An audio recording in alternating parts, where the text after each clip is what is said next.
computer. Okay, I'm glad we. So Kim, Yeah.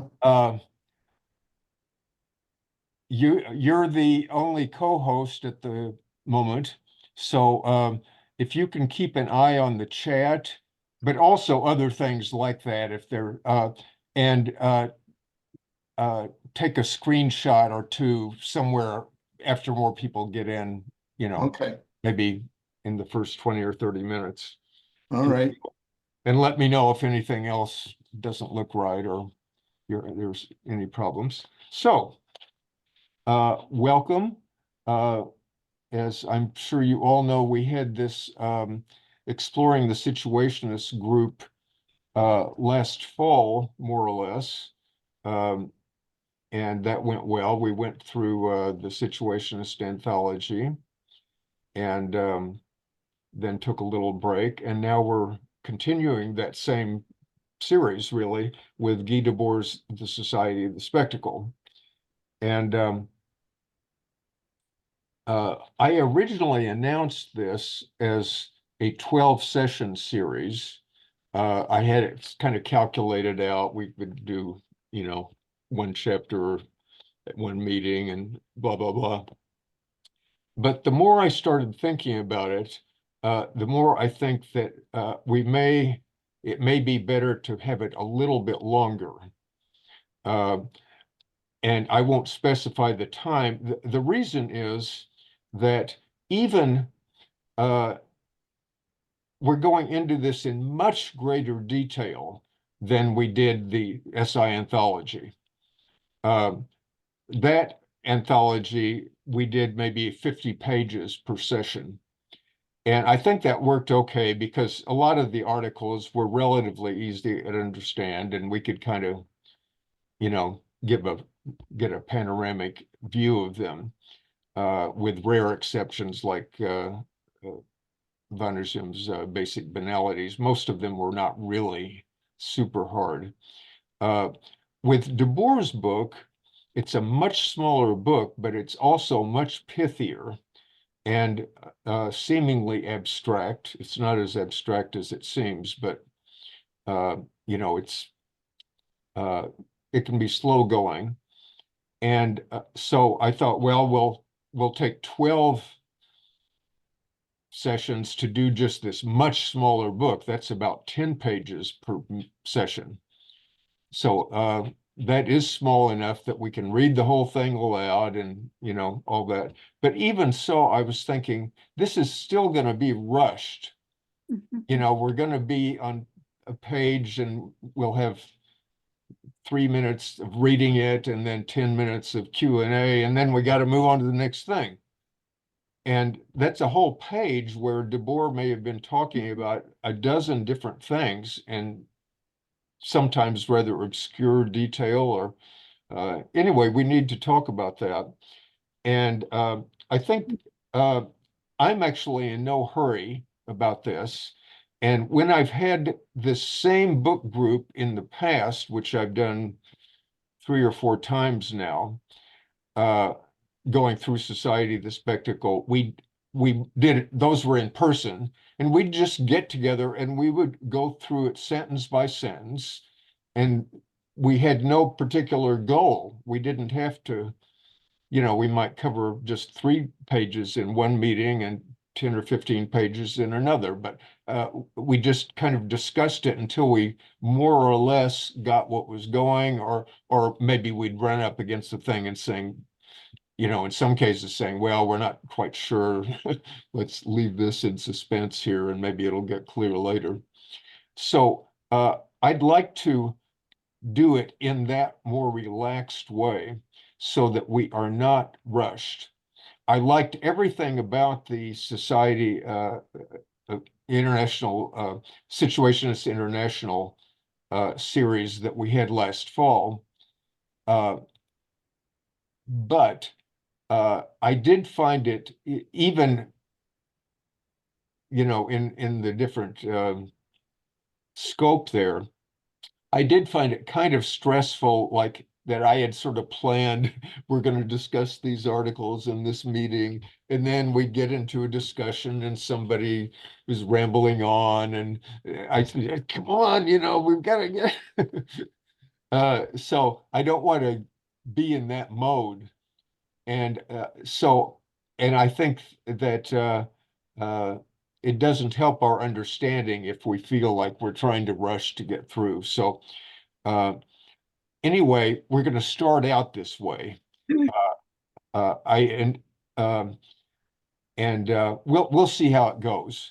The first 2 or 3 chapters are probably the most difficult. They're sort of compact, and we're still feeling our way here. Like what's he talking about? Especially the first chapter, it's like, well, what the hell is the spectacle, and is it blah blah blah, and and so he, so I feel much better about going into this because I'm not timing it and saying, okay, quick, get your question so we can move on to the next thing. We're going to just take it easy here and go through it sentence by sentence or thesis by thesis. The number of paragraphs are usually referred to as theses. Um, so if we had done 12 sessions, that would have been about 6 months. I'm just guessing this will be a little longer than that. I don't think, maybe 8 or 9 months or something like that. But it'll be what it is. If we spend a long time on one chapter, that's because that chapter was interesting or difficult or both, probably. And so we'll just do that instead of skipping ahead before people have really digested what was going on. So that said, so we're under less time. It will still be helpful to keep comments and questions brief and to the point. Like if you're new at this kind of stuff, just relax and listen to what other, it doesn't help to just come in and say, well, I'm totally confused. Just have some specific question or listen to what other people are asking about or talking about. And by the same token, there's no need to jump in if you say, wait a minute, I disagree with that. This is irrelevant. You're going to disagree with some things that he says, probably. Personally, I don't disagree with hardly anything that he says, but I know that some of you will find, oh, he's making a critique of such and such. How dare he? How can blah, blah, blah. Just relax. It's not urgent that you say, wait a minute, I disagree with that, or how can he say we have to have a revolution when we're doing blah, blah, blah. This is, if you're here, it's to find out, like, what does Debord say in this very widely recognized book? People have been reading it for more than 50 years.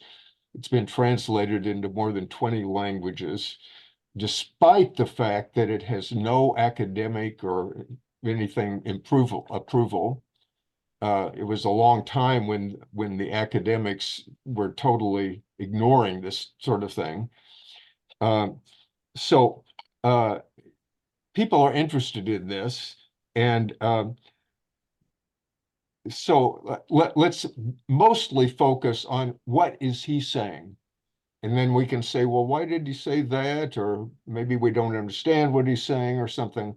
But it's completely pointless to say, well, wait a minute, I don't agree with what he says about electoral politics, or I don't, we know that. So, and it's also rather silly and a waste of time to say, oh, this is so arrogant.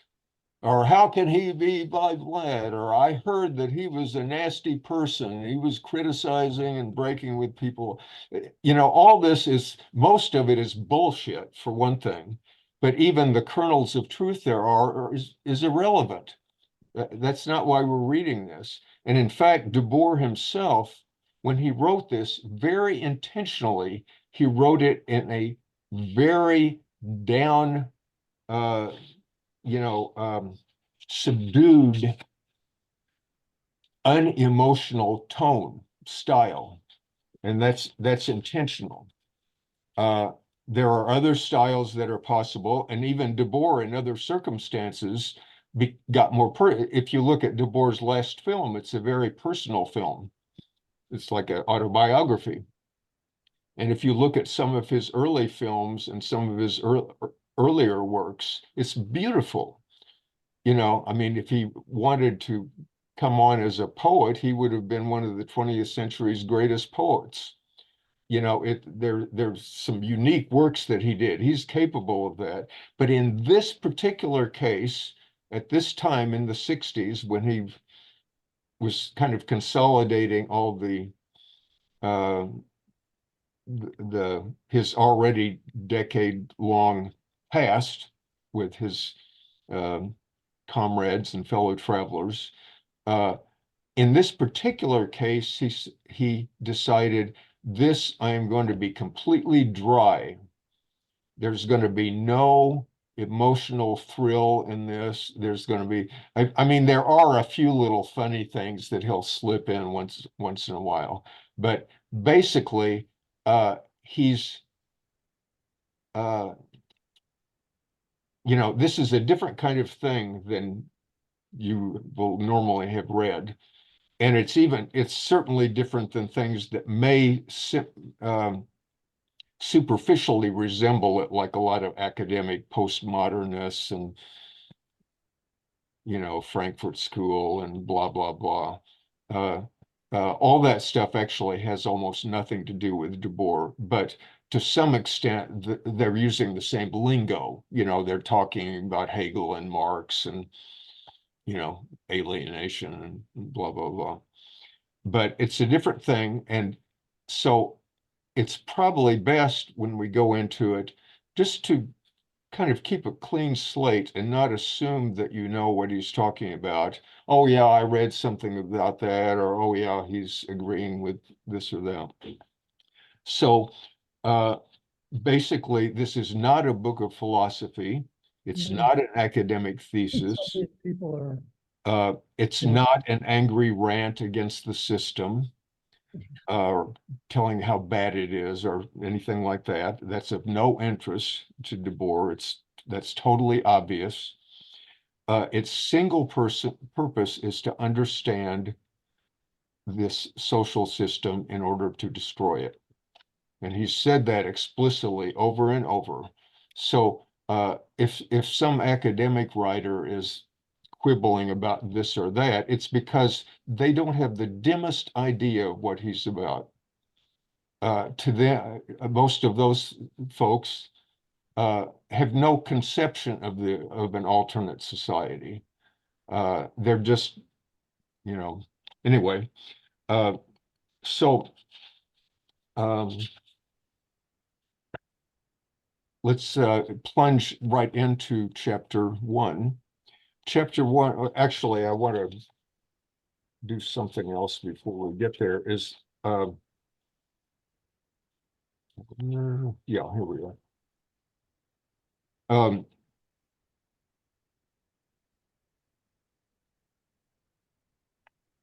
Yeah, actually, there's one or two of the things I wanted to say.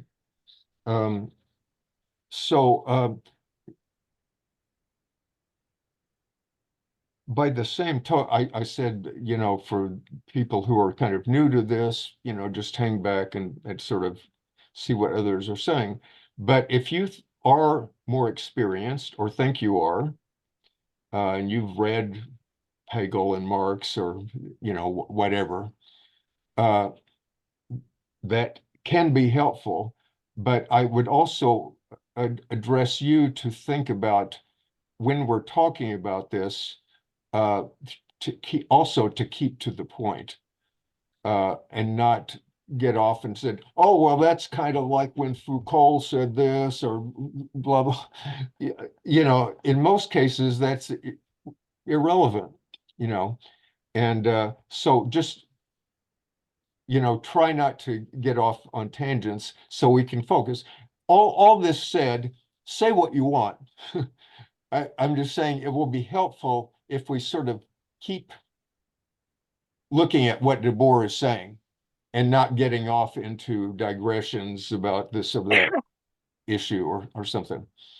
So before we actually go into the book, I want to review the give an overall thing of the 9 different chapters. Is that too loud? No. Okay. The first chapter, which we're going to be reading, is called Separation Perfected, and I won't say any more about that. It's just a sort of overture or overview of things. The second chapter is called The Commodity as Spectacle, and there we see that the spectacle is not just this magical thing that appeared out of nowhere. It's actually simply a stage of the commodity. Emily Watson in, because I feel like I've seen her and stuff.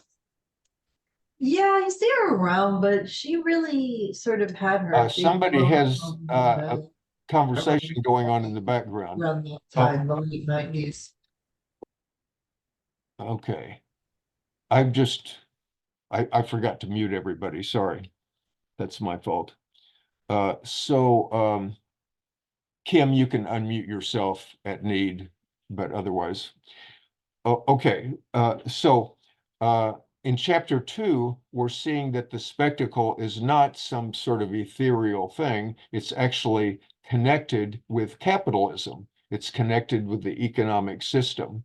And one way of putting that, as Debord is saying, is that the spectacle is a moment or an aspect of the commodity. It's a stage of the commodity. So when Marx talked about capitalism, the society of commodities being exchanged and so on, we're still talking about that. That hasn't changed. It's just evolved a bit so that some of those commodities end up now being more spectacle-ish, you know, more like ideas are floating around or images or something, not just things like a typewriter or a banana or a loaf of bread or an automobile or something. Some of them are more ethereal. And then chapter 3, called Unity and Division Within Appearances, is looking at the spectacle's divisions. Things that seem to be one whole thing are actually divided, and things that seem to be divided are actually turned out to be fundamentally the same thing, just different aspects of the same thing, and so on. That can include things like between the communist world and the free world, and so on like that. Then chapter 4 is the longest and most important chapter of the book. It's called The Proletariat as Subject and Representation. And there, the proletariat, basically what that chapter is a long survey of the revolutionary movement for the last 200 years. And he's going over, you know, he starts out with Hegel and Marx, early 19th century, and goes through, you know, the revolutions of that time, the Paris Commune, the 1848 revolutions, the 1905 revolution in Russia, where workers' councils were invented by the workers, the 1917 Bolshevik Revolution, and it's what it turned into, the Spanish Revolution of 1936, and so on, you know, the appearance of fascism and Stalinism, socialist reformism, and then the modern times, like after World War II, where Debord is writing, we get the new things that have developed. So then chapter 5 steps back and takes a larger view. It's called Time and History.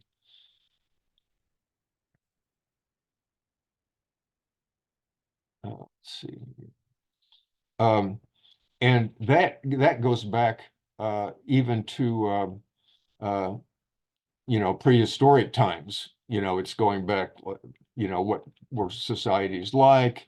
What about the Oriental empires, the Greece and Rome, the Middle Ages, all these kind of things looked at from the angle of time and history.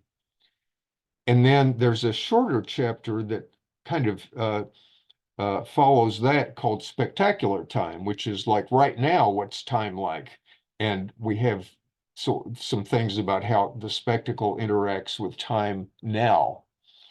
And then along with time, we have space. The chapter 7 is territorial management, which is about the organization of space, specifically urban space. Let's see here. Okay. And then number 8 is negation and consumption within culture, which is about culture, arts, the ambiguities of culture and arts. You have things going on within them that are sort of radical and blah, blah, blah. And then the final chapter is the shortest of the book, called Ideology Materialized, which just kind of, in a very condensed way, sort of sums up some of the key things about how the spectacle, is like internally, what effect it has on people's minds and all this. So you can see that these later 6 chapters are about specific things. So when we get to them, they are going to be generally much easier to understand. So that should encourage you, even if you are find the first 2 or 3 chapters somewhat difficult. The first 2 or 3 chapters are kind of setting the stage for these other things, and then we can go back. So we can now plunge right into chapter 1. And that is called Separation Perfected, and it has an epigraph from Feuerbach, who wrote a book called The Essence of Christianity back in the 1840s. Feuerbach was one of the young Hegelians who was kind of taking Hegel, but in a more secular, radical angle. And so he's criticizing Christianity as being this, this false view of the world, where people project their images, of human possibility into the heavens, and attribute to God and the saints and all this. And so this is from the preface to the 2nd edition of that book. Quote, "But for the present age, which prefers the sign to the thing signified, the copy to the original, representation to reality, appearance to essence, truth is considered profane, like vulgar, and only illusion is sacred. Sacredness is in fact held to be enhanced in proportion as truth decreases and illusion increases, so that the highest degree of illusion comes to be seen as the highest degree of sacredness." So now the first thesis, Debord: "In societies where modern conditions of production prevail, life is presented as an immense accumulation of spectacles. Everything that was directly lived has receded into a representation." Next thesis: "The images detached from every aspect of life merge into a common stream in which the unity of that life can no longer be recovered. Fragmented views of reality regroup themselves into a new unity as a separate pseudo-world that can only be looked at. The specialization of images of the world has culminated in a world of autonomized images where even the deceivers are deceived. The spectacle is a concrete inversion of life, an autonomous movement of the non-living. I'm going to read two more and then we're going to stop and go over these. Number 3, the spectacle presents itself simultaneously as society itself, as a part of society, and as a means of unification. As a part of society, it is ostensibly the focal point of all vision and all consciousness. But due to the very fact that this sector is separate, it is in reality the domain of delusion and false consciousness. The unification it achieves is nothing but an official language of universal separation. Number 4, the spectacle is not a collection of images. It is a social relation between people that is mediated by images. So let's stop there and open up to discussion and questions. Let's start out. Let's go over line by line here. Start out with the first thesis. In society where modern conditions of production prevail, life is presented as an immense accumulation of spectacles.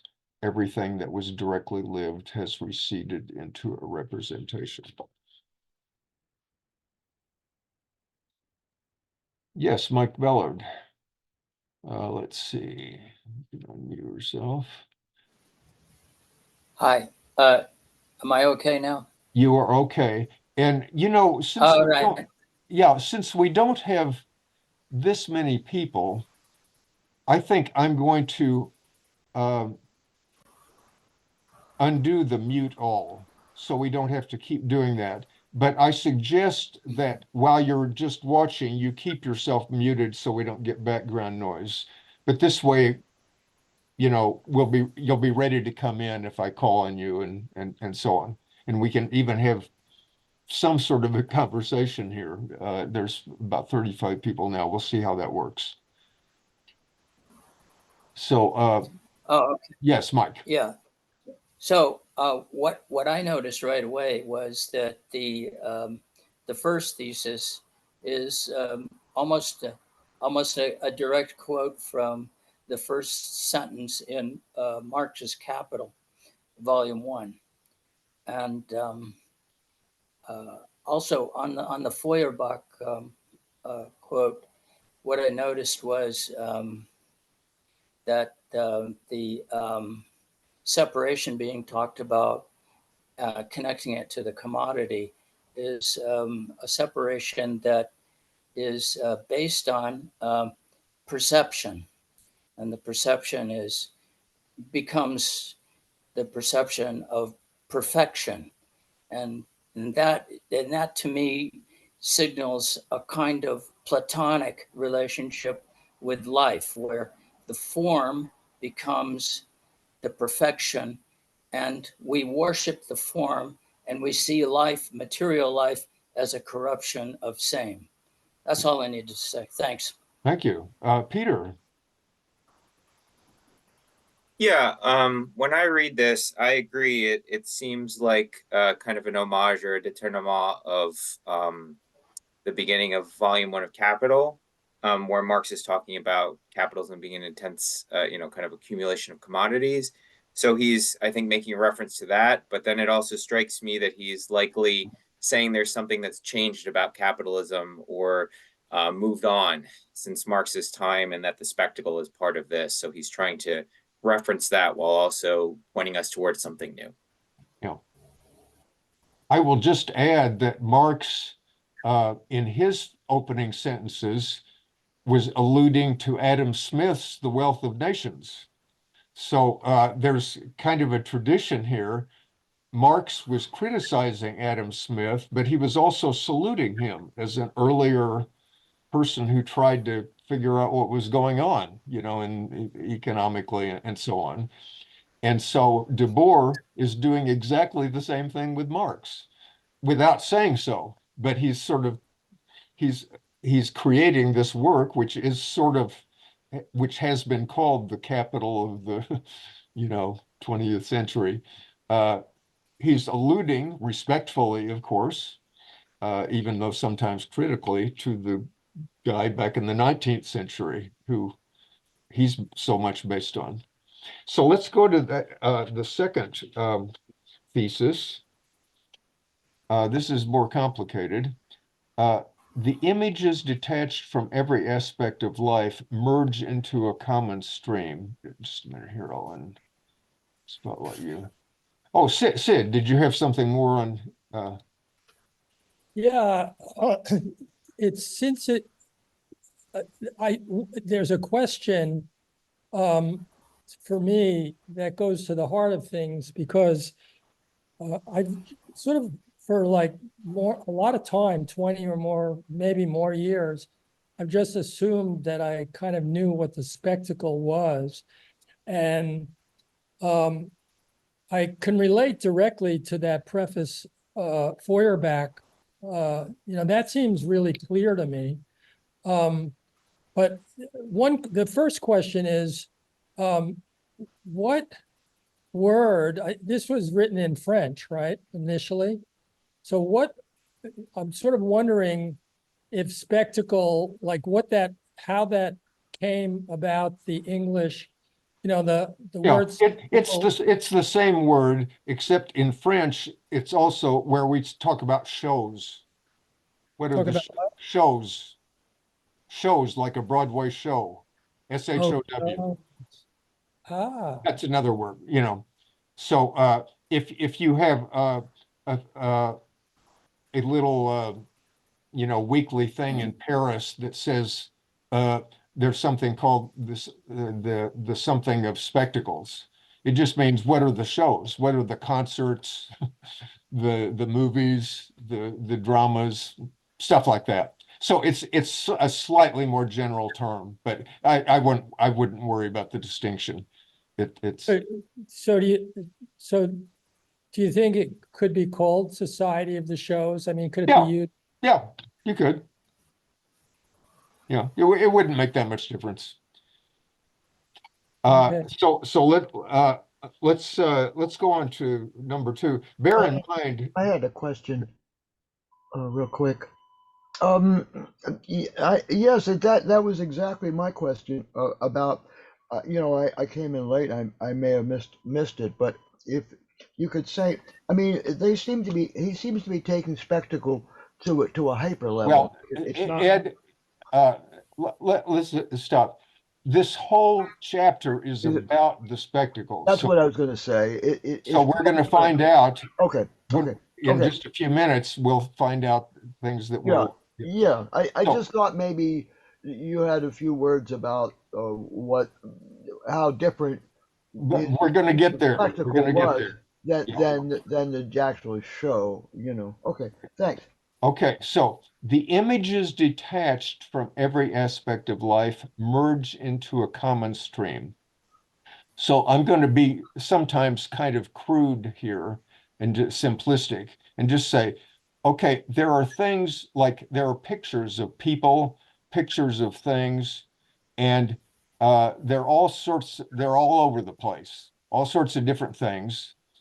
But they may all end up in the same newscast or the same movie or something like that. And they take on a different coloring from that different context. What is actually something important for somebody's life becomes just a little blip for a joke or something like this. And so he's saying these images are detached from life. You click snap a shot and then you put it up there, but those images then merge into a common stream in which the unity of that life can no longer be recovered. In other words, they merge into, let's say you're watching TV. You get all these different images, which are not false images necessarily, but they're just an image, and they're put into a thing of news reports and documentaries and docudramas and various things like that. There's a whole flow going on, And if you follow that flow, the unity of that life can no longer be recovered. It's taken the unity of actual life and has turned it into something else, where you forget that that image there is actually a person, or that something there is actually some horrible thing that's going on, so then he goes on, fragmented views of reality, which is what that is, regroup themselves into a new unity. It's saying the same thing, basically.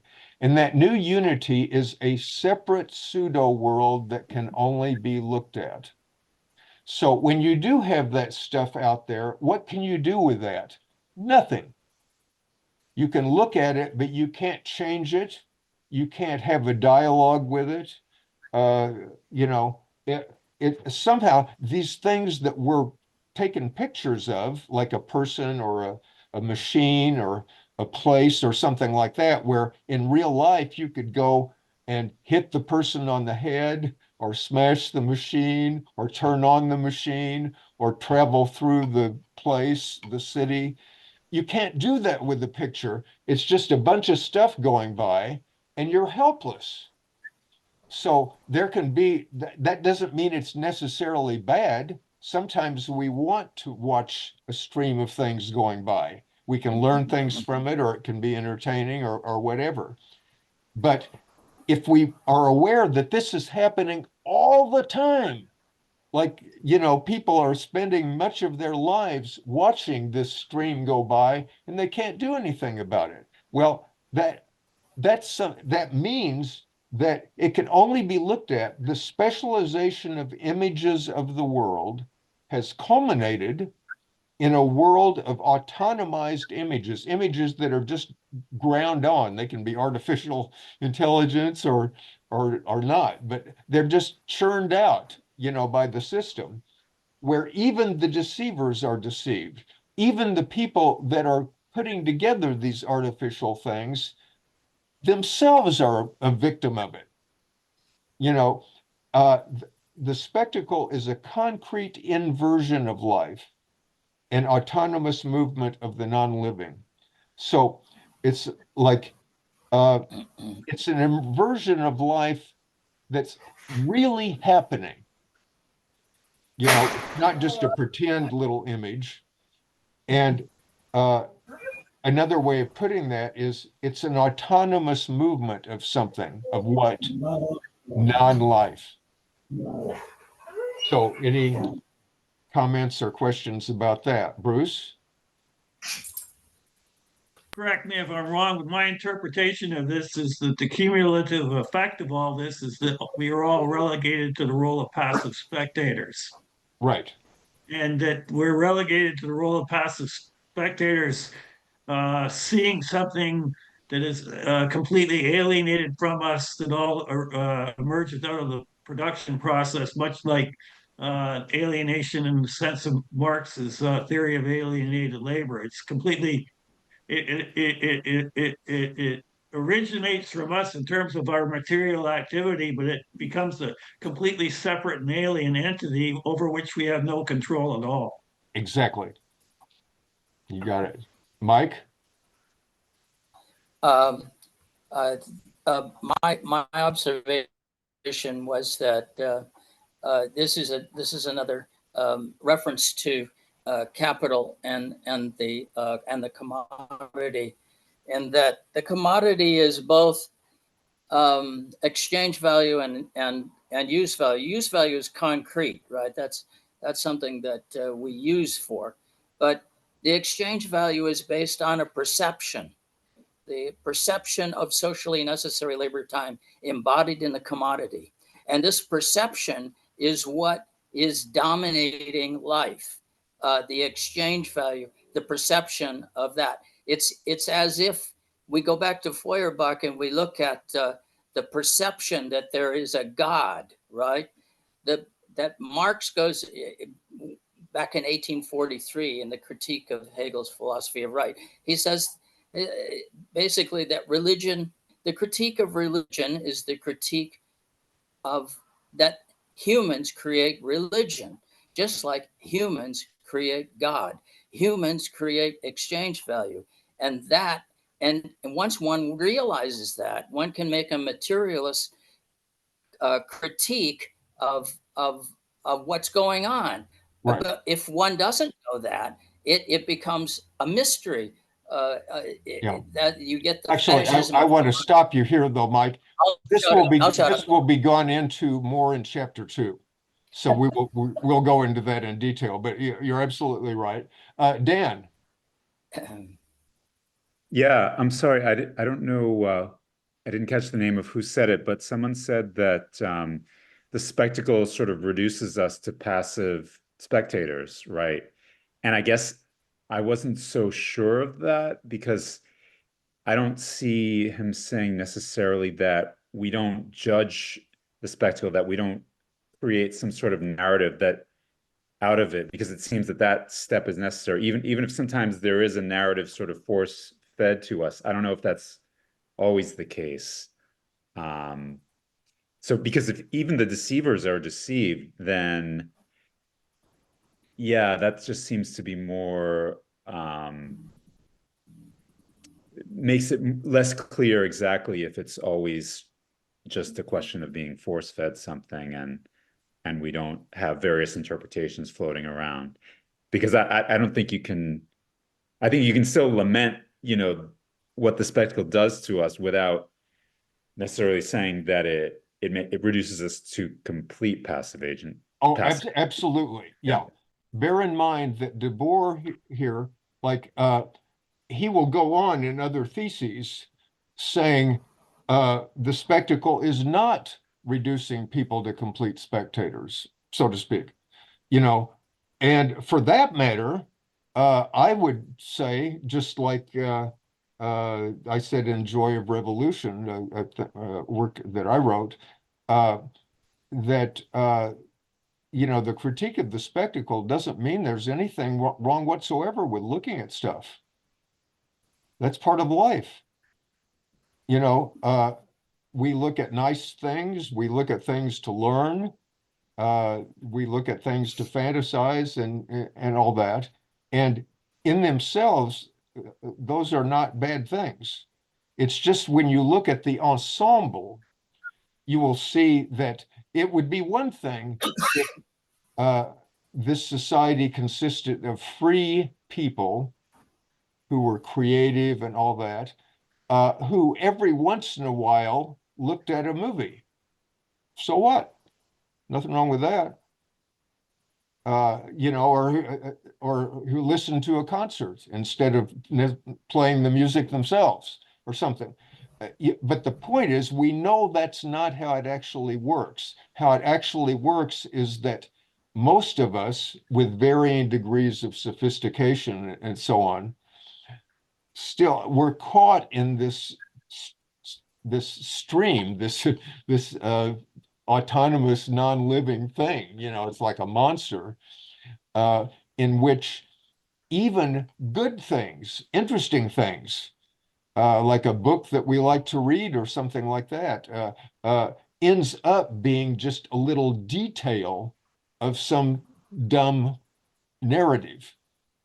Or even not so dumb narratives still end up maybe being monopolizing our thing. They end up being a substitute. Like we can have a miserable, alienated existence, but we kind of think it's all right if 2 hours a week we get to go to the opera or, a rock concert or whatever is your taste or something. It's just a compensation, just like in times past, people would go to church once a week, and have a kind of different experience there at mass or something like that. It's some moving thing.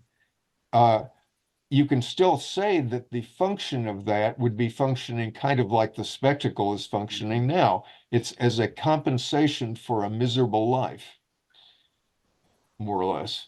Peter.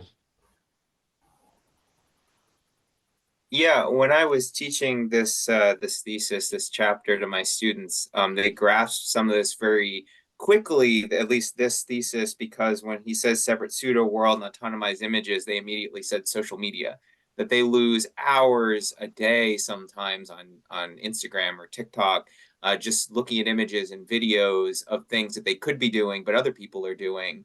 And so it was, when I read this, I think of that, like just even, 60 years since Debord has read, how much further the spectacle has gone, removing us from reality while appearing to us as something that we're engaging in when we're just kind of viewing these autonomized images on our phones, just kind of scrolling across the screen, like making us think that we're participating. So it's really, I think, very deep and fascinating here. Yeah. Ian. Yeah, so I'm really curious about this phrase specialization of images. Um the I guess my question would be, are we talking about the ways that images themselves are specialized? Or are we talking about the specialization of human jobs of creating these images? Well, I mean, we read that other passage where this is not well, it's a sentence. It's not the images themselves. It's the I guess, yeah. What to sum up? What does this mean? The specialization of images. I think both, actually. The obvious thing is that there are specialists who make images, like filmmakers and TV people, video people, and all that kind of stuff. So you could say that those specialists are creating or contributing to create this world where the images are dominating, blah, blah, blah. But you could also say, what's actually, if you take a broader view, just step back and say, what's going on here? Who are those specialists? What are they? What's in it for them? What kind of freedom do they have? We know actually very well, because this kind of stuff is publicized a lot. We know that the stars and the directors and all these people are, even at the loftiest level, like the Beatles or Elvis Presley or something, people that practically rule the world in these things. They're just people. And a lot of times they're just totally caught up. I mean, sometimes they even complain about it. They say, God, I don't have any privacy. What's going on here? This is insane.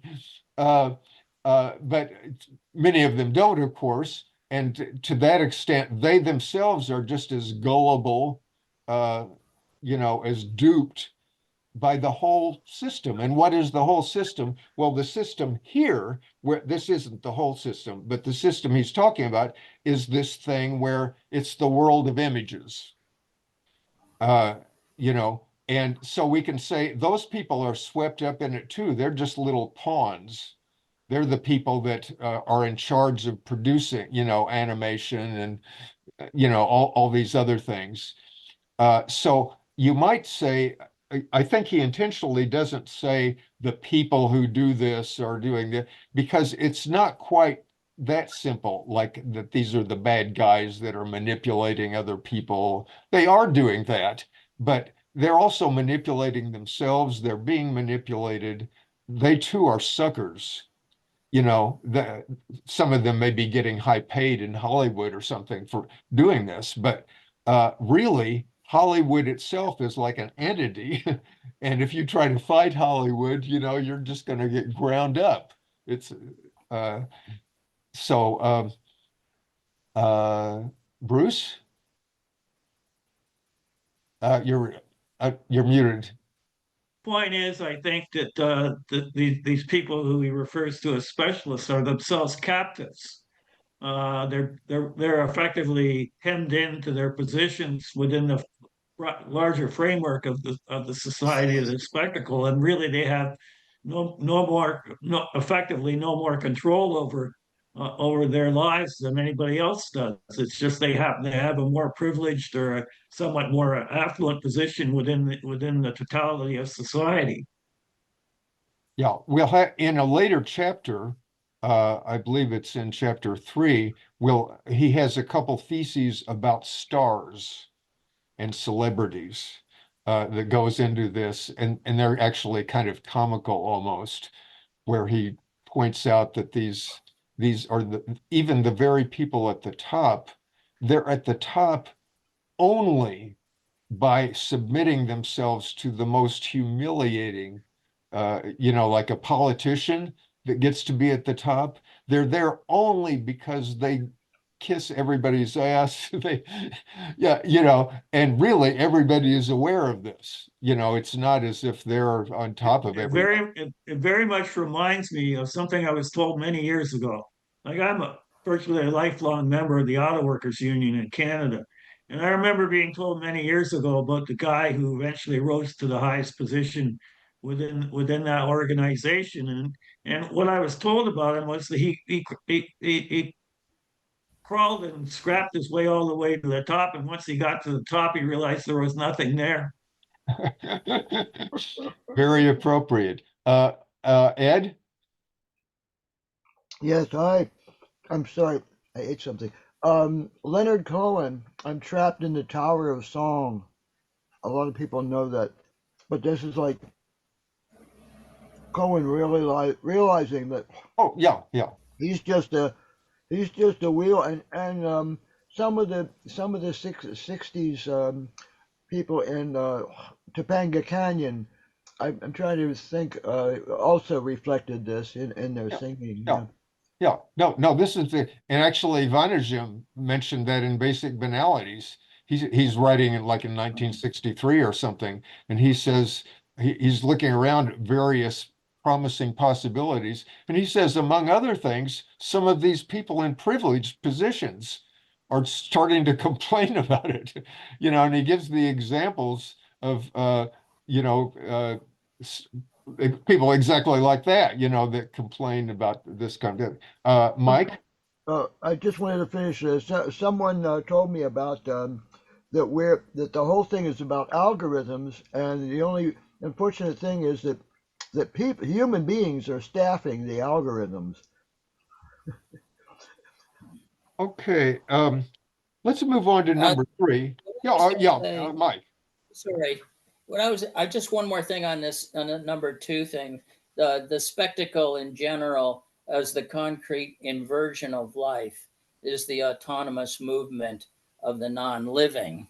That the non-living, it's like Marx's critique of religion, that that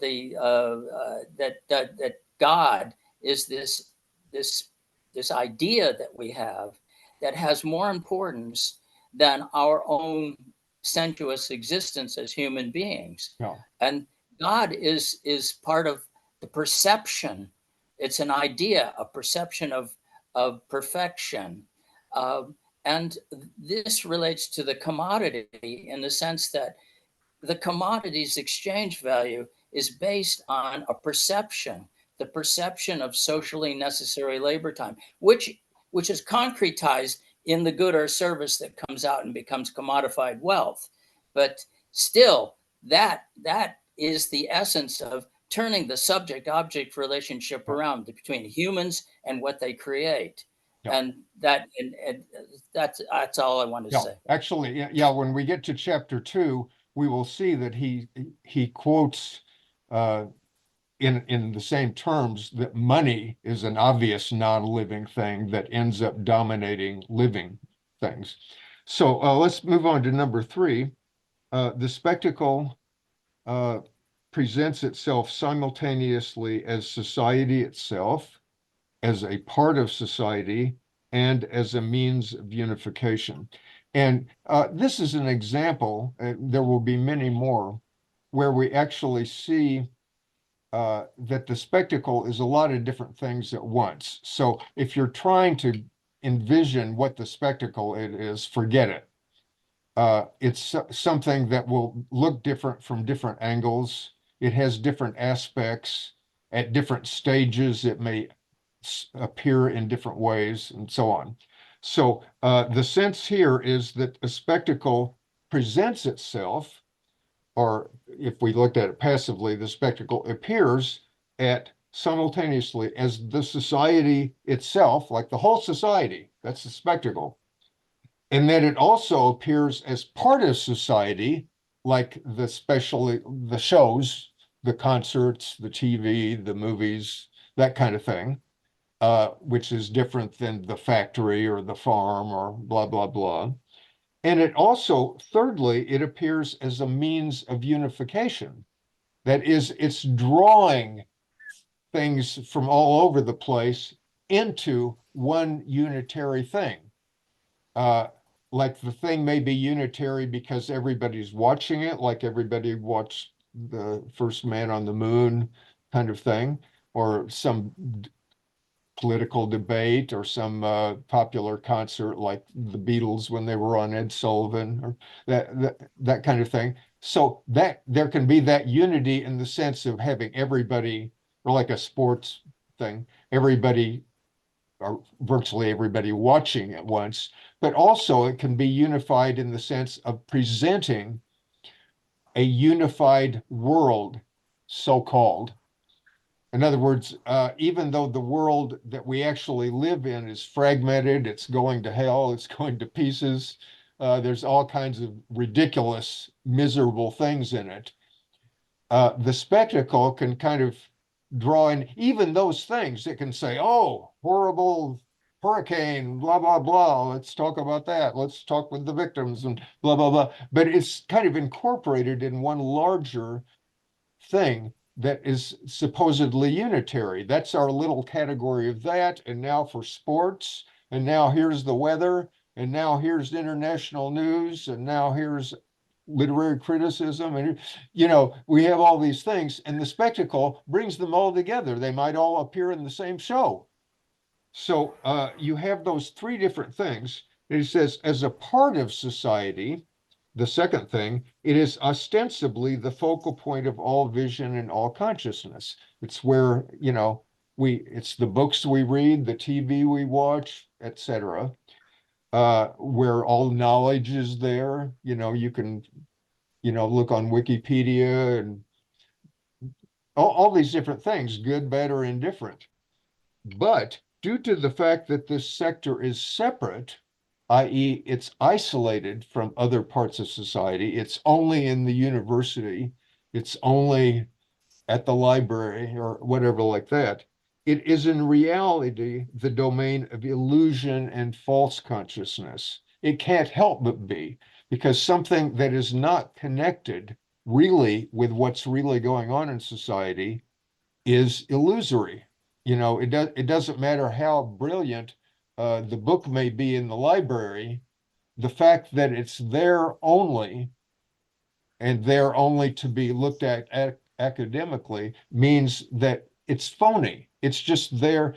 It's part of a false image of the world. The unification it achieves is nothing but an official language of universal separation. And then finally, we have number 4, the spectacle is not a collection of images, it's a social relation between people that is mediated by images. That's a détournement from Marx, also Capital, where he says, I think capital is not a collection of commodities. It's a relation between people that is mediated by commodities. So, Greg? Yeah, I think the number 4 is kind of the perfect way to try to explain what the spectacle is to somebody.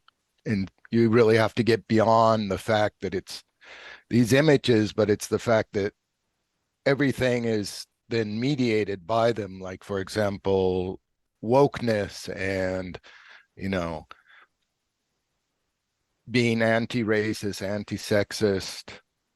It's now very embodied in media, everything from commercials to Hollywood movies. Now you see more minorities, more females represented, but that doesn't automatically translate into the fact that society is in real terms becoming less racist or less sexist.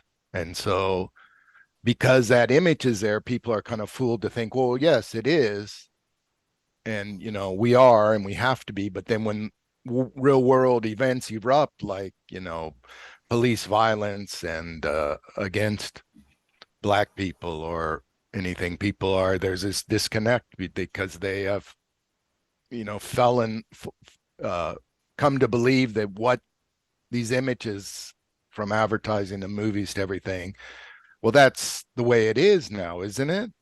As opposed to, what is still going on in reality and their own lives. Yeah.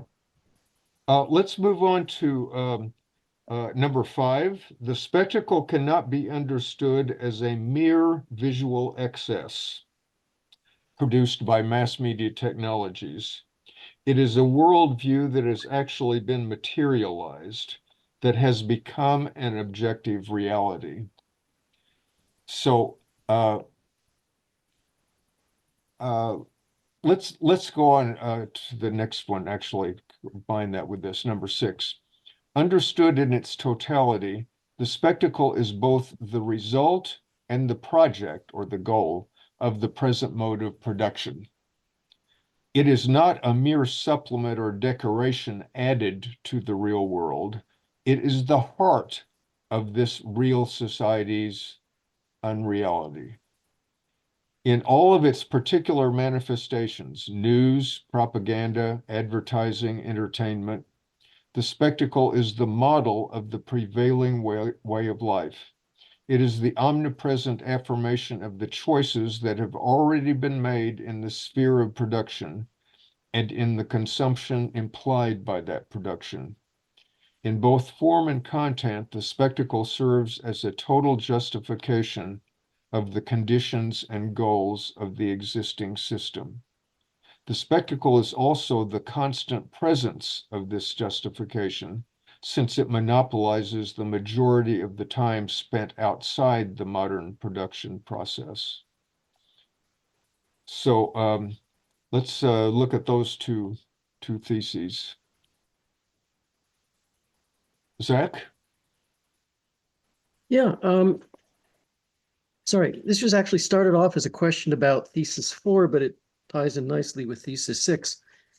I've always been thrown by thesis 4 and the idea that the spectacle is a social relationship between people, because it always struck me that it was a relationship not between people, but between individuals and their surrounding society, the surrounding economy, or the surrounding power structure, and which is kind of what Debord is saying in thesis number 6. How does, if you can help me at all here, how does the idea of the spectacle as this mediating mechanism between power and the individual relate to the spectacle also being a social relationship between people?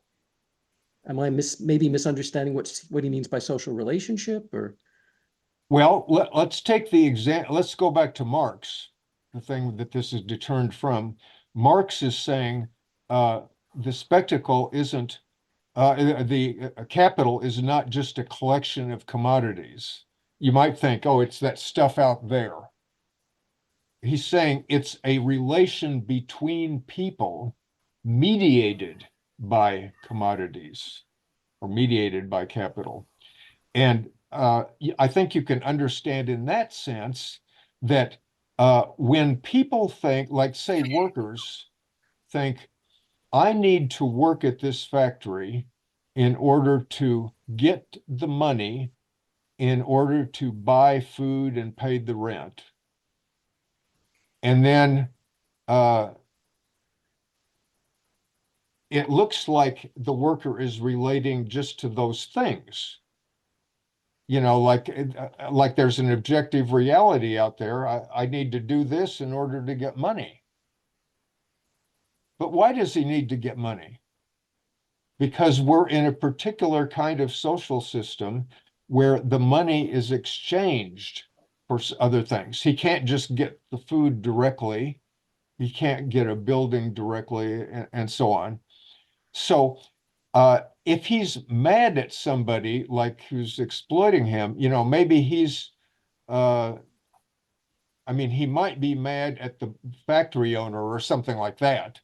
But largely, he's looking at this as an objective thing. Like, well, there's no getting around it. It's these big buildings here, and there's this, and you have to have a car to get from point A to point B, and yeah, all these things. And what is hidden there is that this is actually a class relation. You know, that some people, because they own these things, are in a position to hire other people to do this, blah, blah, blah.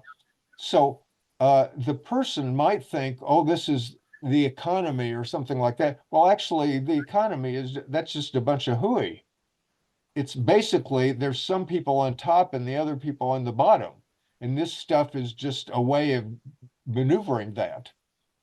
And so the similar thing is applying with spectacles, just like commodities. The spectacle is a kind of commodity that the spectacle is not just this bad thing that we look at. And we are the innocent people here. Actually, other people are looking at it too. What is our relation to those other people? And our relation to those other people is affected by the fact that we're all looking at the same thing, or maybe different things, all that. We're all caught up in the same delusion, just like people in Feuerbach's era were caught up in religion, and they're attributing things to the will of God or something that has nothing to do with that. So I think Natalia. Yes, we'll come back. We'll come back to this, Zach. I think it will be good. Yeah, I was also thinking, and I don't know if this is just my read on it or this is actually what he meant, but aside from, you know, the class relations that structure everything, the spectacle kind of renders it hinders our ability to relate to each other. Yeah. You know, in an intimate way, in our ability to communicate, because so much of that has been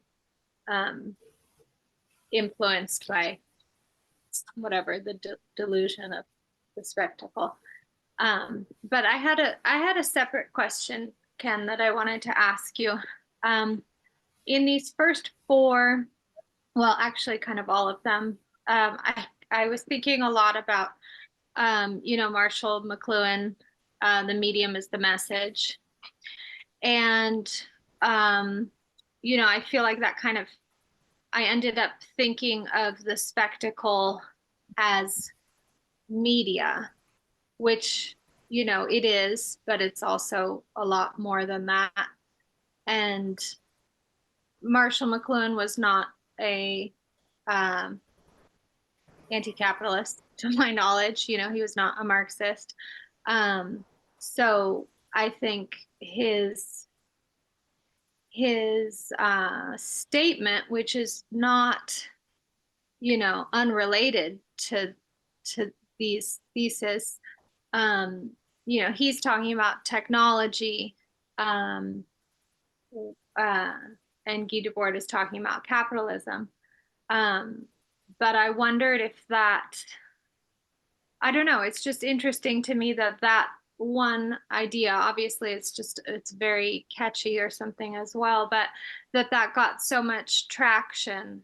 And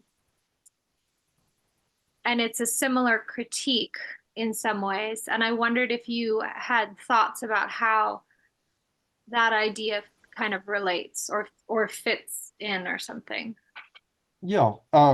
Well, because Debord is zeroing in on some key things about the society, it's not surprising that it overlaps with a ton of other people who will notice one little detail of this society. and they'll fetishize that detail. It's the same kind of somebody like McLuhan would be an example of the downsides of what we're talking about, because he has some message, which is the medium is the message. Then there's something sort of a kernel of truth in that. And so then that ends up being a new commodity. Oh, here's the guy that says the medium is the message. And now, after we have a few words from our sponsors, we'll give you another blah, blah, blah, blah. You know, it's like it doesn't go anywhere. It kind of rings a bell. And so a person can make a career out of ringing a bell in that way, like McLuhan did, even though they don't actually have very much to say. So the difference is what use is being made of this thing. In this case, McLuhan is fetishizing this new idea and making a book about it and saying, hey, here's the thing, you know, what a genius I am for pointing out this and all this. And it enters into the flow, but it's in no way antagonistic to the flow. You know, at the most, you can say that he's sort of swallowed up in it, you know, and he's an example of how you get caught up in this kind of stuff.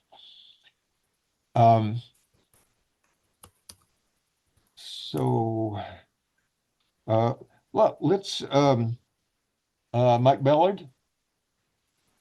Oh, just a reflection on what you read.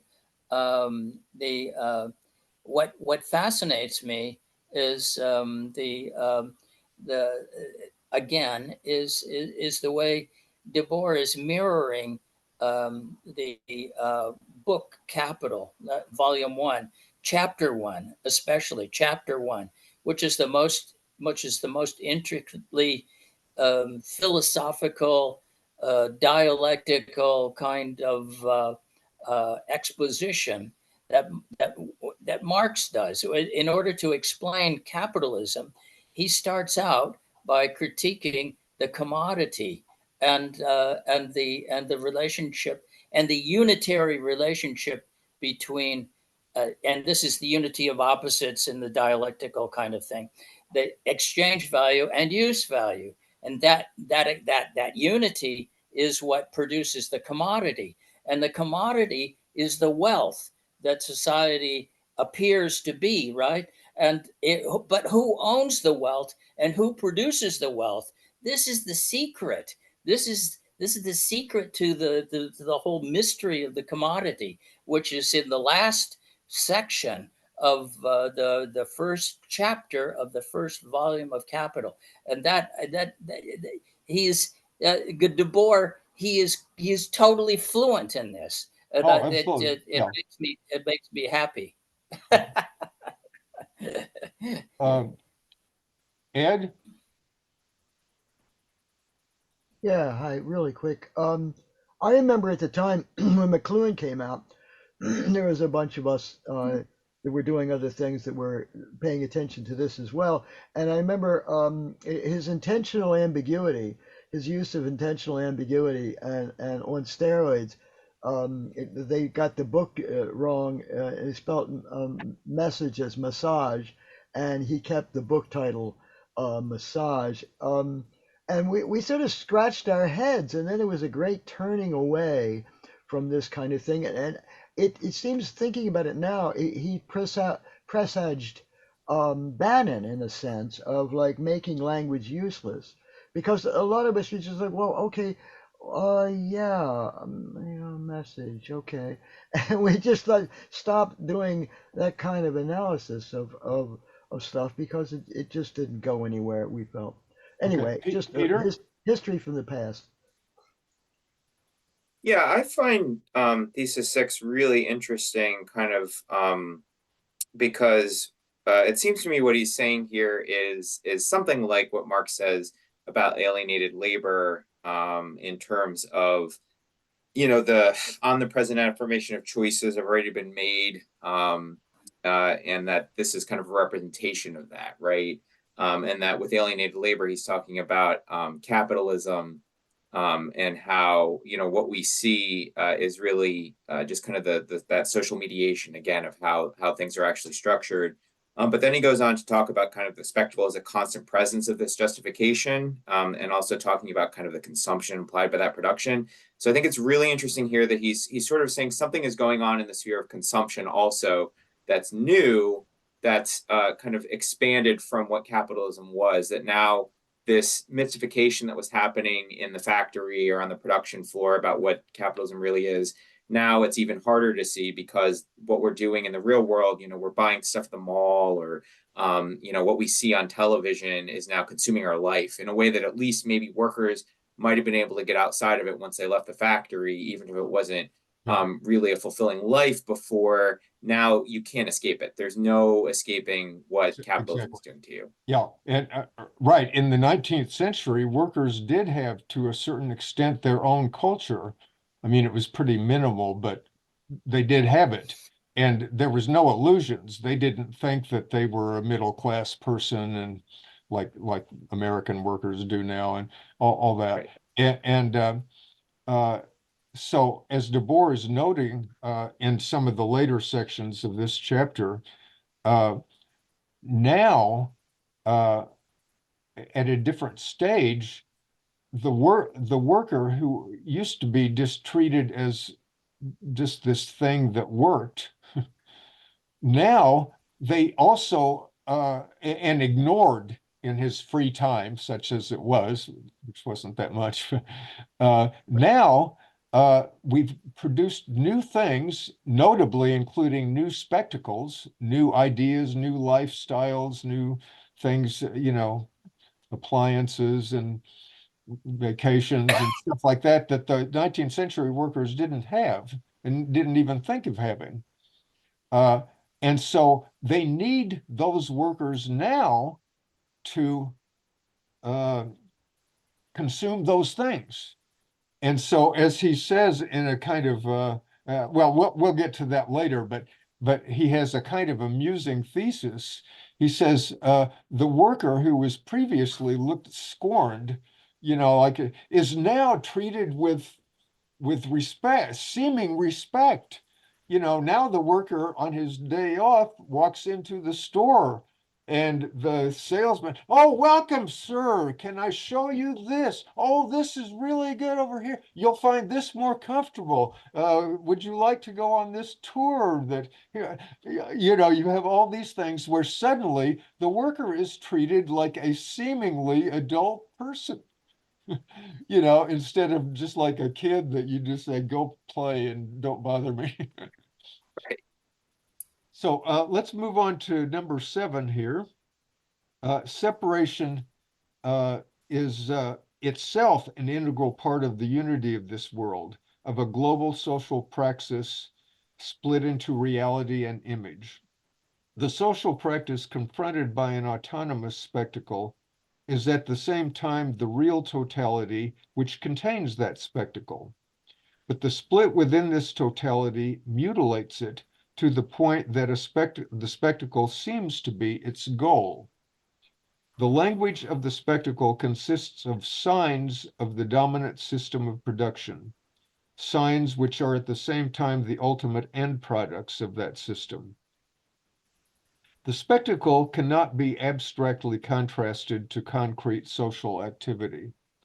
Each side of such a duality is itself divided. The spectacle that falsifies reality is nevertheless a real product of that reality, while lived reality is materially invaded by the contemplation of the spectacle and ends up absorbing it and aligning itself with it. Objective reality is present on both sides. Each of these seemingly fixed concepts has no other basis than its transformation into its opposite. Reality emerges within the spectacle, and the spectacle is real. This reciprocal alienation is the essence and support of the existing society. In a world that has really been turned upside down, the true is a moment of the false. So we've got those 3 theses. Any comments or questions. I think once again, we don't need to get too caught up with each detail. We get the idea generally that he's going into where things that look like they're separate, like the spectacles over here and reality is here, are actually united and they're interrelated. And things that look like they're united are actually, maybe there's a separation hidden in there. For example, if society looks like it's united under certain contexts, like patriotism or something, you can see that underneath it, there's a division.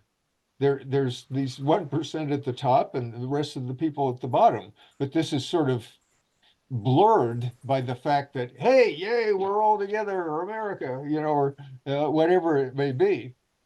And so basically in these 7 and 8, he's just elaborating on these divisions. So I don't want to go into too much detail. You can kind of look at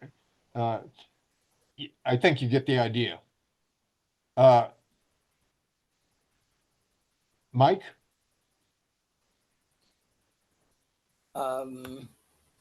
Yeah.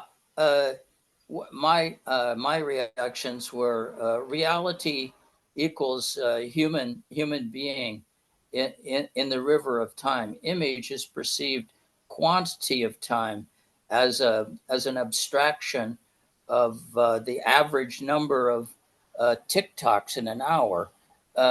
So what you have there is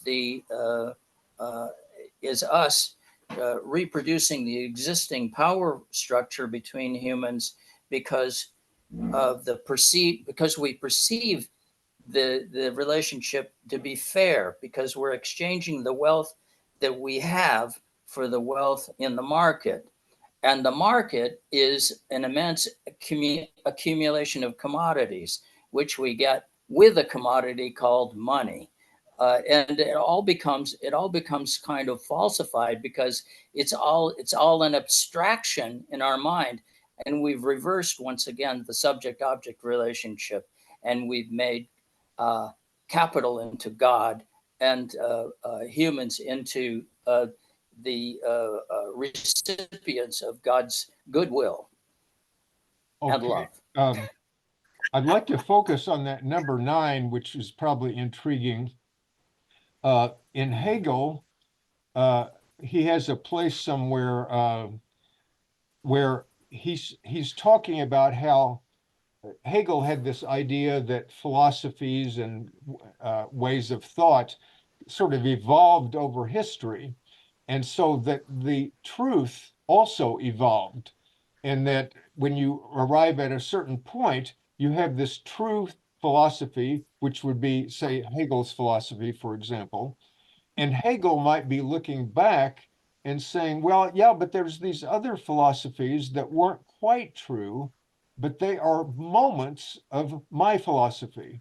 They sort of are factors that led into it, so that even though they didn't get this particular thing right, they are there. So Debord is turning that around. He's saying that now in this present society where everything's upside down, everything's, crazy, topsy-turvy. So the topsy-turvy thing, it means it's false, it's phony, it's not working, and so on that. And where is the true in that? The true is a moment of that. So, for example, if we imagined Debord's book being on TV, and actually this has happened in French TV. You actually had TV programs. They're more sophisticated than Americans. You had TV programs where these pundits were going through Debord's books and saying, well, what's this guy doing? No, he doesn't understand this. And then, so the end result, I mean, their views were totally clueless. But the point is that something about Debord's book, I mean, why are they even talking about Debord's books? Because it rang a bell, because it was influential on May 68 or for whatever reasons. And so they're saying, well, we got to get this guy on our program. Well, he never takes interviews. Okay, well, we'll talk about his book. So the point is that his book then, because of its truth, becomes a aspect of the lie, the big bullshit. So he's just saying that this is a typical thing of how these things happen. You know, it's not that complicated. I want to go on to 10. The concept of the spectacle interrelates and explains a wide range of seemingly unconnected phenomena. The apparent diversities and contrasts of these phenomena stem from the social organization of appearances, whose essential nature itself must be recognized. Considered in its own terms, the spectacle is an affirmation of appearances and an identification of all human life with appearances. But a critique that grasps the spectacle's essential character reveals it to be a visible negation of life, a negation that has taken on a visible form. In order to describe the spectacle, its formation, its functions, and the forces that work against it, it is necessary to make some artificial distinctions. The work in analyzing the spectacle. Sure. Okay, wait a second. There's no way back here. Okay. In analyzing the spectacle, we are obliged to a certain extent to use the spectacle's own language, in the sense that we have to operate on the methodological terrain of the society that expresses itself in the spectacle. For the spectacle is both the meaning and the agenda of our particular socio-economic formation. It is the historical moment in which we are caught. And some of you may remember, you know that Debord made a film called The Society of the Spectacle, which is a film adaptation of this book. And thus, as you might imagine, not like any other film ever made. And then he made another film, a short, a couple years later, in which he attacked all the responses to his film. And in that film, one of the common responses was this sort of haw-haw sarcastic thing. Haw-haw, critique of a spectacle becomes a spectacle itself, ha-ha-ha, you know, which is just ignorant. It shows that the person saying that doesn't even know what the spectacle, have any concept of what Debord was talking about. But Debord is saying these people are upset, you know, that I have the nerve to enter the spectacle in order to attack the spectacle. They would be much more pleased if I just shut up, you know, and pretended that the spectacle was a nasty, sinful thing and I would have nothing to do with it. But of course, that's a complete illusion. It's completely idiotic and has nothing to do with what Debord is writing about and talking about. He himself is, all his life had been using spectacles to attack spectacles and blah, blah, blah. So, Craig Hughes. Yeah, so just kind of an elementary question, but where does he date like the spectacle to? So if we're talking about phases in capitalism, is he like, would it be completely wrong to think, okay, like the emergence of mass like consumer society or television, is that kind of a historical point that he's looking at the emergence of the spectacle? Could you say that again? I'm sorry, I was. Oh no, it's okay. I'm trying to find out how to get you visible. Can you hear me now? Yeah, okay. Please Yeah, so repeat. the question is about just the historical placing of the spectacle. So would it be, so does Debord put a certain historical point or date at when we can think this phase of capitalism to have started? And Yes. okay. Do you mind just elaborating on that a little bit? Yeah. In his later book, Comments on the Society of the Spectacle, which he wrote in 1989, I believe, he gives a little bit more history. And the history in that case was that the modern spectacle was maybe around 1910, 1920, was starting out. And the different spectacular societies, the two that he will talk about in chapter 3, started out, came to full bloom around the 30s, where you had on one side, you had the concentrated spectacle, such as the Nazis and Stalinism, where you have this, everything is focused on the leader and so on.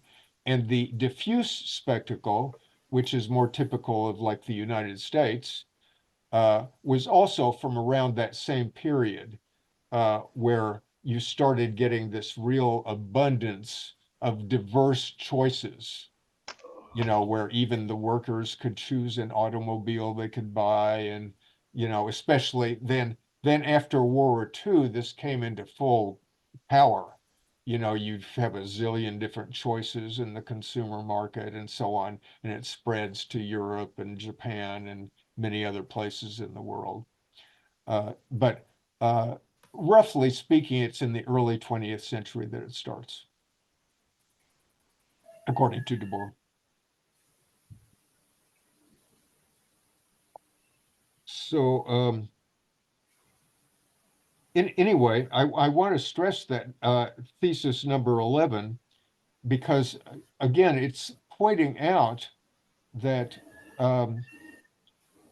we're in this, but it's not like we can't do anything, but we can't ignore where we're at. We can't act as if we're on another planet and we're just looking at what's going wrong with Earth.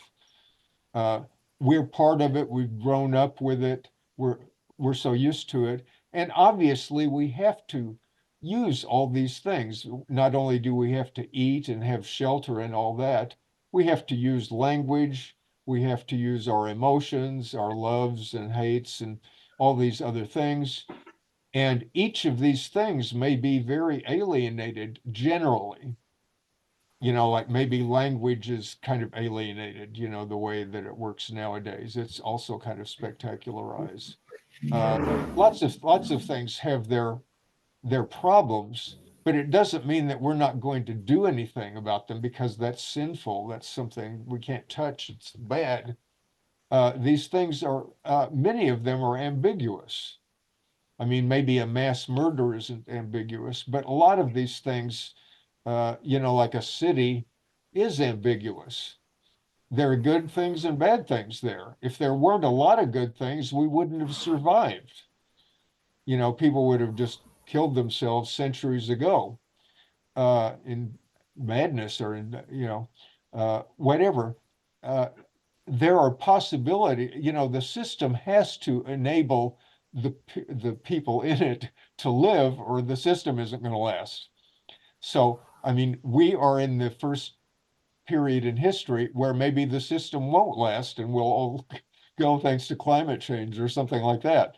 But in general, the system, as fucked up as it is, does function or has functioned in the past. And so we can't just say, oh, this is bad, let's exclude that. Just like some people say, oh, all technology is bad. We go back to hunter-gatherer things or something. That's just not, it's just silly if you think about it. It's not practical at all.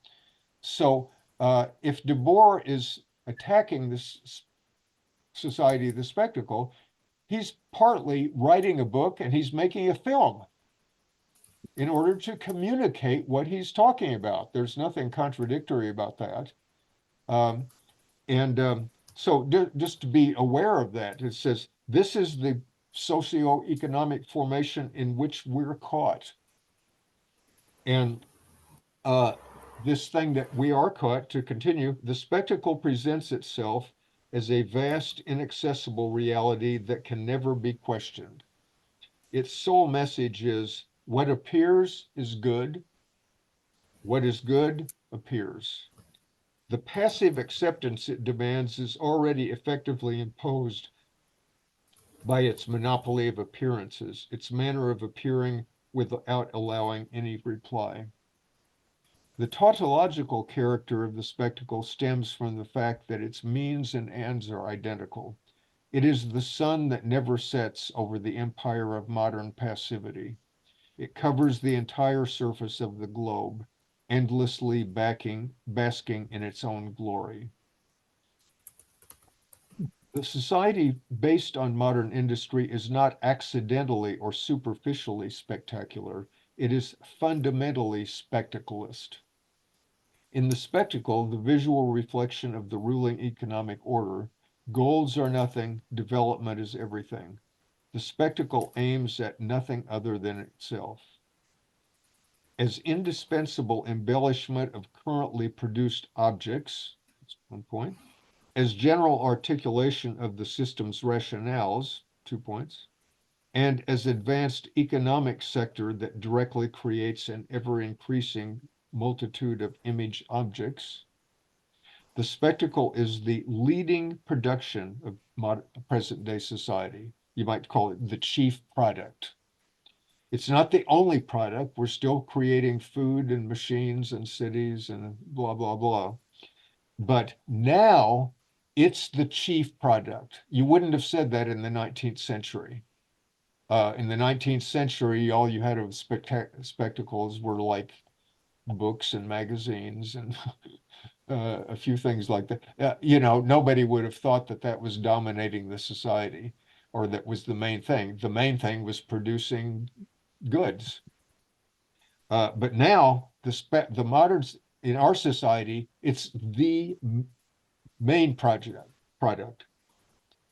And it goes on, the spectacle is able to subject human beings to itself because the economy has already totally subjected them. It is nothing other than the economy developing for itself. It is at once a faithful reflection of the production of things and a distorting objectification of the producers. Bruce. This reminds me of something I read many years ago. Frederick Engels wrote a work on the conditions of the working class in Manchester, England in the middle of the 19th century. And one of the main things I got out of that writing was that he said that the capitalists just pay the workers enough to be able to survive to come back to work the next day. And so basically, the proletariat was just being compensated with the minimum means to survive in order to produce more surplus value for capital. And the difference now, the children for the next generation, and to reproduce the next generation of workers.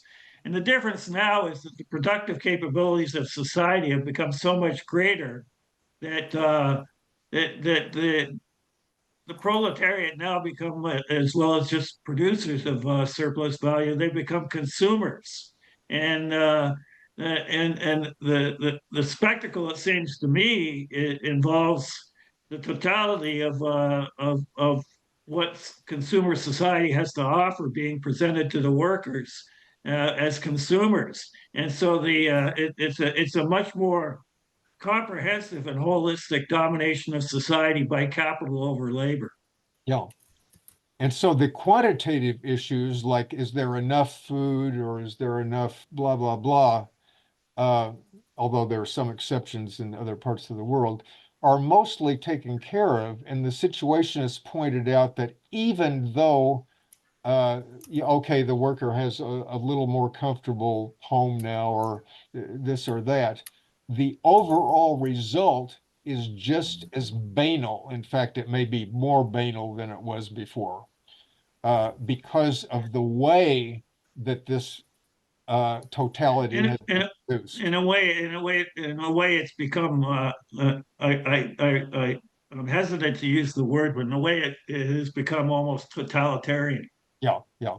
in terms of the In a different way. comprehensive and meticulous control of society. Yeah. You may And remember those of you who, making everything part of the mechanisms to control the proletariat. yeah. Those of you who were in our previous series may remember this piece by Debord called Unconscious Changes of Everyday Life or something like that. And in that, he spoke of everyday life as being colonized, just like the third world was being colonized. Only everyday life was being colonized by the system, where every possible exploitation was being taken up there. Um, let's see. So Ed Barcelone in the chat. I haven't looked at the chat. Kim, are there any notable things in the chat that you should call to our attention? Well, Greg had quite a few comments about wokeness. Do you want me to read them? There's two or three.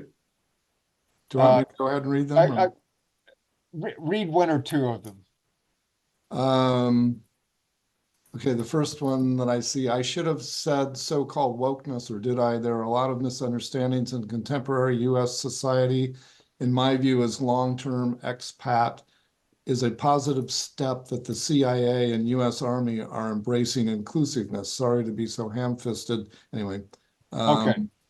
We now have a hand raised. Eric, please unmute yourself. Yeah, so this is kind of, I don't know, we are completely ensconced in this system, the spectacle. When I walk outside, what I see, what is the spectacle? When I walk out on a street, when I say, I'm looking for the spectacle, what would you say? Well, I would say that the spectacle is complicated and it's partly within you. So if you go outside on the street, it may be less spectacular than if you're watching TV, or maybe even if you're looking at your computer, depending on what you're doing with that. Probably, I mean, in general, like if I go outside, I'm in kind of a nice neighborhood. It's kind of pleasant, and there's nothing particularly alienated about it, just except that, I mean, I look around and I say, okay, these houses there have people in them who have to go to jobs, and I mean, there's that, but the surroundings are relatively nice, and I can just take a stroll without bothering myself too much about it. It may be a very pleasant activity. It may not be very. What about architecture? Yeah. What about advertising? That's right. It depends on where you're walking around. Perceptions of automobiles that are going by. Right. Sound. Where I am, I don't see billboards. Right. And not very many automobiles. I ended up being at this kind of nice place in the Berkeley Hills. You know, and all this. So, but anyway, you can be in the middle of some very different thing, like in the middle of a New York City or Paris or something like that, where there's a lot of bad stuff going on, but it can still be interesting. You know, there's lively things going on. You know, it's not boring or whatever. The point is that whatever you're doing, the biggest difference is what's going on in your mind as you go out there. Because if you're going out and just say, oh, nice trees and this feels good to take a walk and blah, blah, blah. No problem. You know, you're not that different than an early hominid a million years ago that was just strolling around in the forest. You know, it's kind of neutral, you know, but you can, on the other hand, you might have your head full of hatreds, angers, frustrations, or conversely of aspirations or illusions about what might happen tomorrow or what you might do if you saved up enough money or what, there's a zillion things going on there. And even though you're not literally looking at a screen, you may be carrying around the screen with you, so to speak. So that's the only difference. It's like we have to say, well, where is the spectacle? The spectacle is just a word, it's just a concept that makes sense in certain contexts and that has become sort of more all embracing as the 20th century and 21st moved on here. So I would don't fetishize it too much, like where is the you'll see plenty of spectacles without having to look for it. Right. Uh, So this is why I asked. Yeah. I have a film project where I recorded San Francisco during COVID for 2 years. Right. And as I, brought my own subjectivity to it, where I placed my camera, what I did with my camera movement, what lens, all that kind of stuff.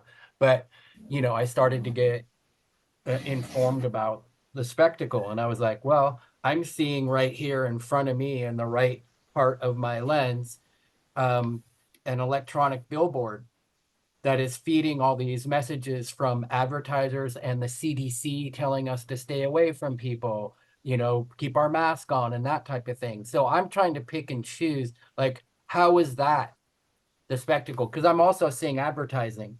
And the come in and eat spectacle's our got food. everything. Spectacle's got everything. You Right. see bullshit and interesting things, But the problem is that the interesting things, as he said, the true is a moment of the false. The interesting things are themselves kind of caught up and pasted in the context of bullshit, so it kind of trivializes things that might be more challenging or interesting to pursue. And so the spectacle does not save you or me from wrestling with life, and figuring out what's going on. It's just a general thing notion where you can kind of look like, what is the drift of this society? And it's clear that if you look at the drift of this society, you can see that certain things over the last century or two have evolved in ways so that, like we talked about, the 19th century worker may have been very exploited, but he or she did not have the illusion that they were a middle class, upwardly mobile person. They knew very well that they weren't, and all they could do is do the best they could in their rare moments off. Maybe they had a little folkloric thing or the local bar or some, working class culture or something. It was a different thing. Now we see that people are very caught up in these things, and even people in the third world who might seem like, well, they don't have as much advanced stuff, but they're still caught up with this more primitive kind of spectacle called the concentrated spectacle, where they may have nothing, but they can worship Mao or Kim Il-sung or Hitler or Sukarno or, any number of stuff like that. And that is a very pure kind of spectacle too. It's just a more backward one. And we live in the more modern kind of spectacle and have for the last century or so, where we have just an infinity of choices. But we can look at the totality of that and say, well, yeah, some things are better than others. I'd rather get this car than that car, or I'd rather live here than there, or I'll read this book instead of that book, and so on. And you can kind of debate, is this better or is this more blah, blah, blah. But nevertheless, if you look at the ensemble, you can see that something's been lost there. As Vanagem said in Basic Banalities, he says, we are given to, are asked a myriad of choices. Are you for or against Brigitte Bardot, Italian cooking, Russia or the United States, the Cardinals or the Yankees? There's Godard or Sartre, or so, you know, you just have all these things, and some of them might mean something, others of them are completely silly. But whatever it is, the point is, Vanism says, we are given these things so that we won't have an opinion about the totality. We won't even know what the totality is. We just see this. Here's a choice. Here's a choice. Vote for this person. Don't do that. You know, this is buy this. Don't do that. You know, and some of them are legit choices. You know, a lot of them aren't. But that even that's not so relevant. You can't really pride yourself on saying, well, I only make the choices of reading good literature and blah, blah, blah. And these other people are debating between Coca-Cola and Pepsi or some silly thing. But in both cases, the way it works is similar. You know, is that we're presented with these different things, and it helps to keep us domesticated. You know, it's hard to deal with anything. We've got all these different choices going on. Right. So, Zach.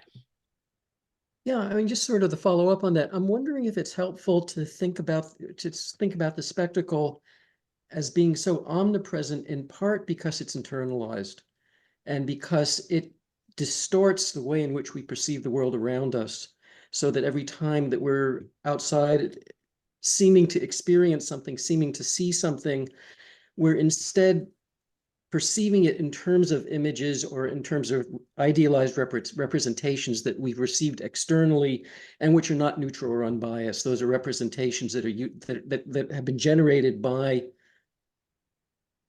an exterior structure to influence our behavior, to influence the way we think about our life, our surroundings, our ability to influence and interact with our surroundings. But it's very much an internal process as much as it's some objective objects in an exterior world. Yeah, absolutely. You're quite right there. Peter. Yeah, I was actually, I can relate to what Zach just said. You know, I was after that last passage, I was really wondering to what degree I am complicit in supporting consensus realities or agreed upon public realities that generate spectacle, and maybe as the first step of my own liberation, acknowledging my complicity. I mean, in a way, is the worst kind of cop the cop that's in my own head? Well, you know, I want to discourage you from that kind of, you know, am I complicit or something, because people get, particularly in our kind of circle of people, they say, oh, am I impinging on something, or am I offending something, or, you know, I'm complicit in this or that. You know, you can look at specific things that you do, you know, like you organize these events at City Lights. To some extent, those are spectacles. So what? You know, they're events. I mean, some of them are interesting, some might be less interesting or something. But in general, I just wouldn't worry about that, like, oh, you know, am I sinning? You know, am I doing this? You know, like I said, Debord made several films, and he didn't stop for an instant to say, oh, isn't this hypocritical or something, because it wasn't. You know, I mean, in his case, of course, he's going about it in an extremely rigorous kind of thing, but I wouldn't worry about that. I would just be aware, you know, that, okay, this is, you know, the things that you are organizing have a certain form to them. You know, I mean, it would be difficult to do them differently. And, you know, I think in general, they're fairly interesting, but, yeah, I mean, it's, don't make a moral thing about it. Yeah, you know, just, I mean, if you think that, you know, if you come upon something that you think is just disgusting and you think, well, why am I doing this? That's another matter.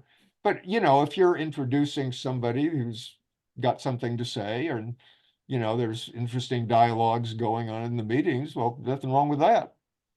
You know, I mean, there might be other things that you could do also, but that, you know, that's interesting. Ed? Yes, I always wonder what I mean, since it's all run for the economy and the owners own the economy, I'm always curious about what they would think if if we had a billionaire in our little group. Would they say, "Oh man, you got me," you know, or would they say, "Well, you got some things right, but actually we don't do," or would it be like a total surprise to them that they're caught in the spectacle as well? I'm always curious about that. I mean, not like a worshiper of like important people. I despise that. But like since they are so-called running the system, and that's debatable, or whether they're captured by the system, I would be curious as to how they would think of their running of the system, and whether, I mean, are there any people that would be interested in our group that would actually be billionaires, for instance, just a curiosity. I doubt it, but who knows? But I So, mean, you know, I wonder what they would think. Would they think that would it be a total surprise to them that who knows? what we're Who saying? knows? Eric, All right. Yeah, I just responding directly to Ed. I'm not a billionaire, nor do I play one on TV. But I mean, I would expect, based on what proximity I've had in varying places to folks connected to folks with maybe not that much wealth, but bit like, I would guess it really would depend on the individual. Like, you know, like if we're talking billionaires, like you're going to get a very different response if Bill Gates was sitting in this group than if Elon Musk was sitting in this group. Yeah. And I mean, fuck both of them very much, but yeah. Thanks. That's good. I think we probably should wind down here. You know, I'm glad that I opted for this more freewheeling thing because uh, I think even though we have only gotten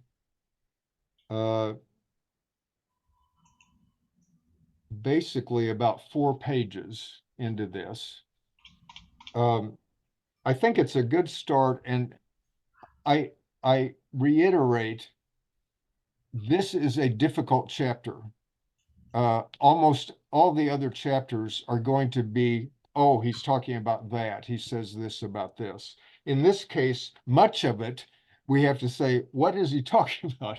You know, what's going on here? This is, you know, this thing is separated into 2 parts, of which this is, you know, it is tricky. And obviously we haven't picked up all of it. But I think we've had enough in the discussions coming at different angles that will have a little bit more sense of what's going on.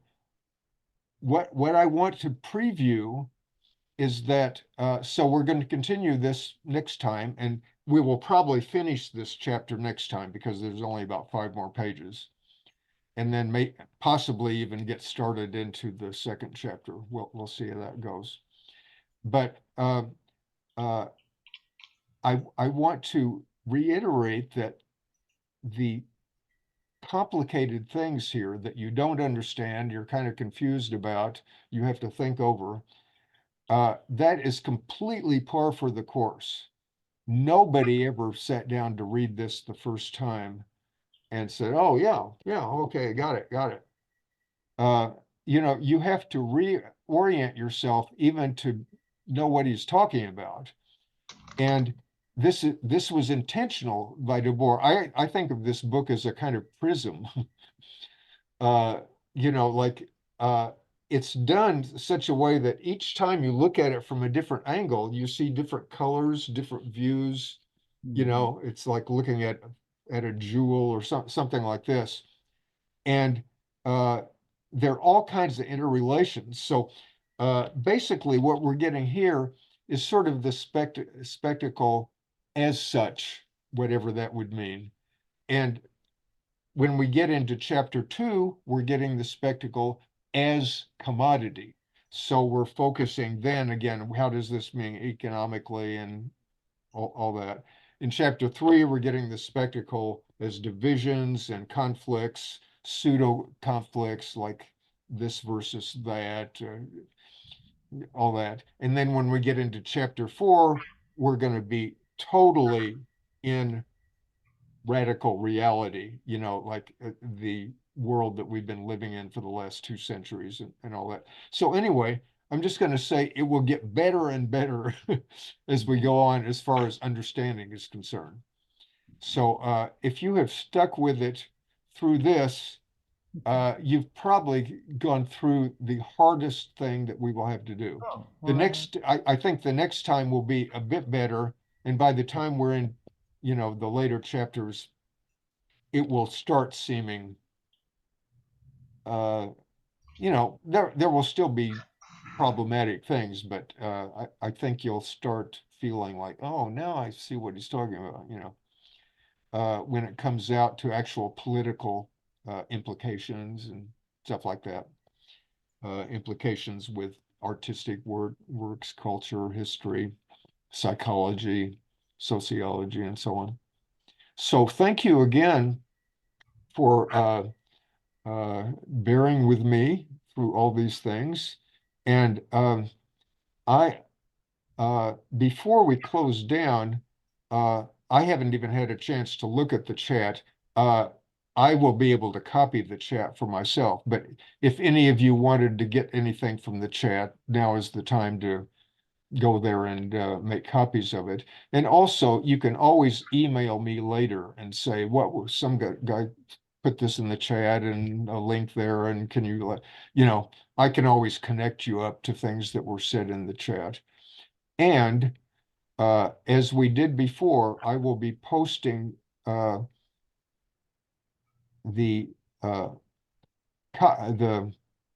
video of this meeting on YouTube tomorrow morning.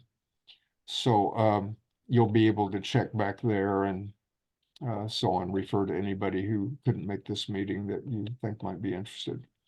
So once again, I'll be sending, so basically the reading assignment for the next time is, I would just say, I'll send you a thing, but it's just to finish chapter 1 and maybe get into chapter 2 if you can, because those will be what we'll probably be reading next time. Anyone going to the eclipse? It's God's spectacle. You got to go to Texas, though. Okay. Eclipse on the 8th. Okay. So any final questions or comments before we phase out? I think what I'm going to do right now is stop the recording.